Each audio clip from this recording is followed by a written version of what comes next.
Hello, my fellow Kenyans. Habari zenu wa Kenya wenzangu. I'm Gakonga, the coach and the pioneer of Vision Total Football Kenya. Welcome again to my channel, Vision Total Football Kenya. And thank you for sharing my message with as many people as possible, because we must do everything that we can to rescue our football in Kenya. Wakenya wenzangu, every day there is a reason to make you smile, Wakenya wenzangu. And I want to tell you why I'm saying this. Today, as I was coming here where I am, this side of West London, behind me, you can see a reservoir there. It is a massive reservoir that was built in 17th century. And nowadays, it is used by London Sailing Club. This is where they sail. This is where they practice their sailing. Wakenya wenzangu, I have come across a man called David, an English man called David. He's an old man. But what has made me smile today is that he has told me that he spends half an hour every day collecting rubbish around this area, around the reservoir and around this massive park. So the park is so clean. The reservoir is so clean because he dedicates his time to making sure this reservoir is clean. And he told me, imagine if everybody gave 5 minutes of their day, yeah? Everybody in each country gave only 5 minutes in their day to collecting rubbish, how cities would be clean. And that made me think, Wakenya wenzangu. I give it to David today and he made me smile. But having said that, London is very clean. It's a very clean city, and London 45% is covered by green in London. And there is a bin everywhere you go. Even this is a park, Wakenya wenzangu, and behind me you can see a bin. So Wakenya wenzangu, Mike Sonko, the governor of Nairobi, learn from this. Let us have bins all over places where people can bin rubbish, then it can be collected. Let us make Nairobi go back to a green city, Wakenya wenzangu. This is London with 7 million population, but it is so clean, yeah? Wakenya wenzangu, let us learn from it. Simple things will keep Nairobi clean. Wakenya wenzangu, let us dive back to football issues. Now, today I want to talk about football governing body FKF and 3 other bodies. I want to talk about English FA, I want to talk about Scottish FA, I want to talk about Republic of Ireland FA. And the reason why I want to talk about these 4 football governing bodies is because of money. Our Kenyan football governing body is bankrupt. It is making no money, and I want to understand why. So I want to leave a question here for FKF for them to answer me. Why are they not making money? Wakenya wenzangu, let us kickstart this by starting by talking about Scotland. Scotland football governing body, yeah, Scottish FA. 1 year, yeah, the FA, Scottish FA makes 3.5 billion. 3.5 billion Kenya shilling, Wakenya wenzangu. That is using a conversion rate of 100 Kenya shilling to a pound. If I go for the real value, it will be that the Scottish FA makes 4.5 billion Kenya shilling, and Scotland population is 5 million people only. So how can Scottish football governing body make this kind of money in football, Kenya wenzangu? Is because of the sponsorship, the national team sponsorship, Scottish national team sponsorship. Therefore, Scotland Football Association take some of the money there to use for their expenditure, and at the end of the year they are left with about 3.5 billion Kenya shilling to distribute to football clubs in Scotland. So that's how Scottish clubs are growing, because they get a lot of money from their FA. Now, Wakenya wenzangu, if Scotland can raise 4 to 5 billion Kenya shilling from 5 million population, Wakenya wenzangu, we need to fix our football. Let us talk about Southern Ireland football governing body. Population, Southern Ireland population is 4 million, and Southern Ireland is making 6 billion Kenya shilling. The football governing body of Southern Ireland is making 6 billion Kenya shilling from only 4 million population, Wakenya wenzangu. How is that possible? It's because the system is good. The football is looked after. The football is commercialized. Football is professionalized, Wakenya wenzangu.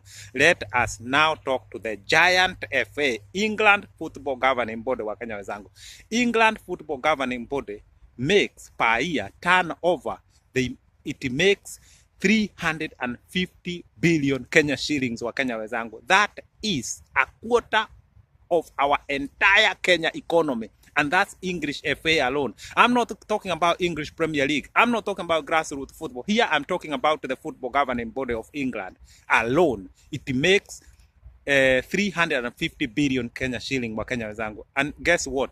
After they take the expenditure, their entire year expenditure, the rest goes back into football, because English FA and the rest of the FAs in Europe, they are body that are called not for profit. So whatever profit they make within the year, they take 10% and reserve that for expenditure as they go into the new year, and the rest of the money is spent across football in UK. Wakenya wenzangu, even professional clubs, grassroots football, they still get a bit of money from the FA, despite the amount of money that the Premier League gets. So fixing the FA, fixing the football governing body is one of the most important thing in Kenya, Wakenya wenzangu. Now, let us talk about FKF. FKF cannot make even 19 million Kenya shilling, yeah?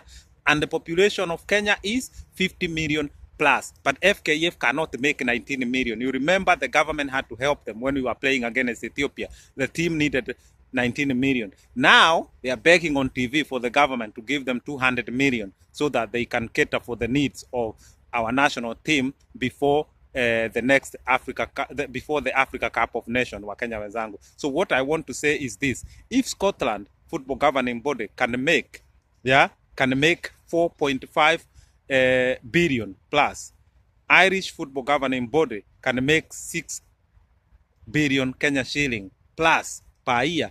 English FA can make 350 billion per year from football, yeah? And their money only comes from the national team, the issue, the sponsorship around the national team, the kit and the TV broadcasting right. Imagine that money that is made by the football governing bodies, those three football governing bodies, and then FKF is not even able to make 19 million Kenya shilling. This is why, Wakenya wenzangu, when I say that the first step to our football evolution is to send FKF home. And I'm asking FKF, I'm asking Nick Mwendwa, I'm asking Robert Mudhomi, the CEO, to prepare their journey, because they must go, Wakenya wenzangu. And this is not a personal thing. Wakenya wenzangu, we all know our football is not making money. Our football is dead, Wakenya wenzangu. So nothing can work if FKF remain there, Wakenya wenzangu. And everything I'm telling you is things that I have studied, is things that I understand, that we should be making billions of money from football in Kenya. But with FKF in place as it is, I said before, FKF cannot be restructured, cannot be reformed, and we must call failure failure. We can nickname failure, we can baptize failure, we can make failure sound like something else, but failure is failure. FKF has failed our football. Wakenya wenzangu, the other day, I had people saying that the county governments should build football stadiums. Not long ago, I had people saying that the national government should build football stadiums. These statements are wrong. For example, Governor Joho built 2 stadiums already, yeah?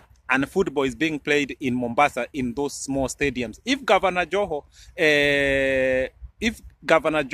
finishes his term and another governor comes in who does not support football, what is going to happen? Those stadiums are not going to be funded by the county. Yeah. So what is going to happen? They are going to collapse and they're going to become ghost houses. So governor building stadiums, county building stadiums, government building stadiums is not the way forward, Wakenya wenzangu. Yeah. Wakenya wenzangu, football should be run as a business. Football should become commercial in Kenya, Wakenya wenzangu. And that will only change by using the right system, putting the right structures in place, commercializing our football, and professionalizing our football. FKF is not able to do that because the government is struggling to find out how they can sort football issues. But FKF lacks leadership. FKF lacks vision. FKF cannot even find how grassroots football will be sorted, leave alone stadiums. So my idea is simple. I said before, academies built by the government is no. Stadiums built by the government is no. Perhaps only 3 maybe stadiums that can be used for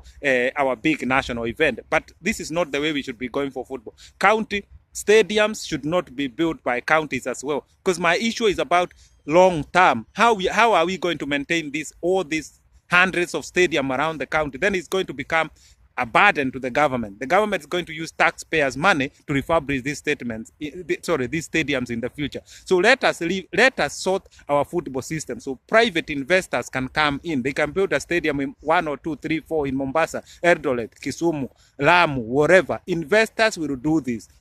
The only thing investors need is assurance and the blueprint and the way forward. Investors are in Kenya. Why can't Mike Sonko have a small stadium in Nairobi and have a team in Nairobi that will play professional football in Kenya? Because he see no value to that. Why can Chris Kirubi not do that? He cannot see value in that. There are so many rich people in Kenya who want to invest in football. Wa Kenya wezangu, let us concentrate in sorting the system, and then the private investors will put money in our Kenyan football. This is how our football should go, Wakenya wezangu. So my message today is to tell you that there is money in football.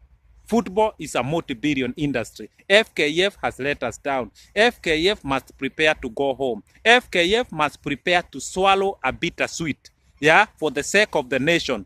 They have failed, and even if we give them 100 years more, they are not going to sort our football system. And this is why I keep saying, next FKF election that is about to happen next year, it is not going to happen. Not because I don't want it to happen, but FKF will do nothing. Let us form a new football governing body that will have reputation across the world, that is going to use international structures to govern our football, from the Kenya national team all the way to Premier League to grassroots. This is the area that I want to help Kenya sort the issues of football out, so everything else will be fixed. Wakenya wezangu, football evolution is on its course, Wakenya wezangu, and it must start by disbanding FKF. This is not a secret. I will say this to Robert Mudomi. I'll say this to Nick Mwendwa. I have been talking about it. This is the way forward, Wakenya wezangu. So our football evolution is still on course. Wakenya wezangu, thank you for supporting me. Until next time, I leave you in peace. This is Hard Talks. I leave you in peace. I'm gone.